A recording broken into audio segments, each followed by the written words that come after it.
Hello my dear students, hope you all are doing great. Welcome to my channel.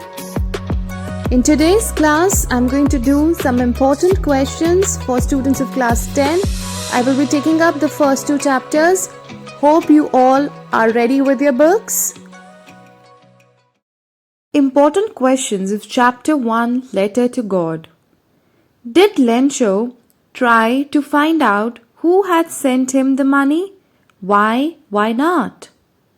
The answer is no. Lencho did not try to find out who sent the money to him because he thought that it would be only God who would send him the money.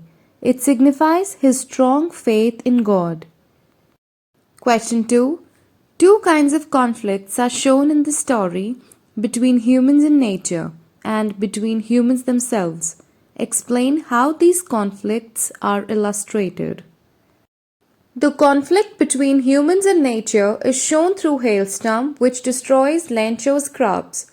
The violence of nature through rain shows the conflict between the two. The other conflict is shown between humans and themselves, where Lencho blames post office employees for stealing his money. But in fact, they were the ones who were collecting and sending him the amount and were signing the letter God. This shows the lack of faith that humans have on each other. Next question. Who does Lencho have complete faith in? Lencho had complete faith only in God. Many of his statements from the prose indicate that. Question 4. Why the postmaster sent the money to Lencho? Explain why does he sign the letter God? The postmaster sent the money to Lencho so that his faith in God would remain alive.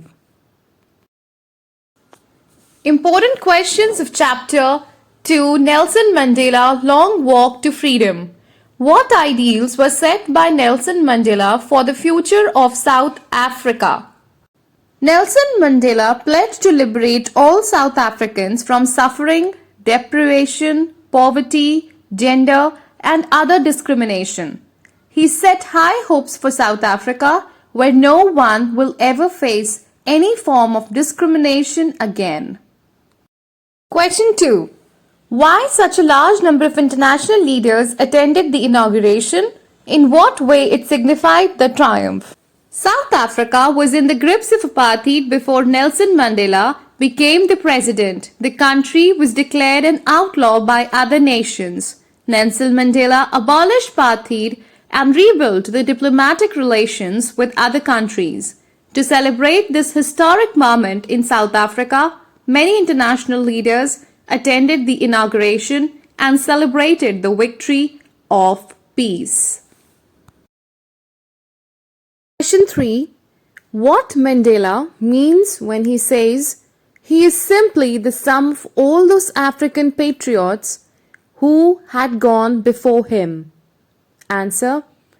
Through this statement, Mandela means that he can identify with the sacrifices of all those noble and courageous men who contributed and fought for the collective freedom of the African people. Question 4. Nelson Mandela mentions twin obligations. Explain. Now, obligations mean duties or things that we ought to do. The twin obligations that Mandela speaks are the obligations to his parents, his wife and children, his family. Another obligation is towards his country, his people and his community. So he considers these obligations divided in two parts as twin obligations. Dear students, I hope you are studying well for your board exams. So these were some of the important questions of chapter 1 and 2 from your English reader. Hope you all will be able to answer them properly now. Take care, study well.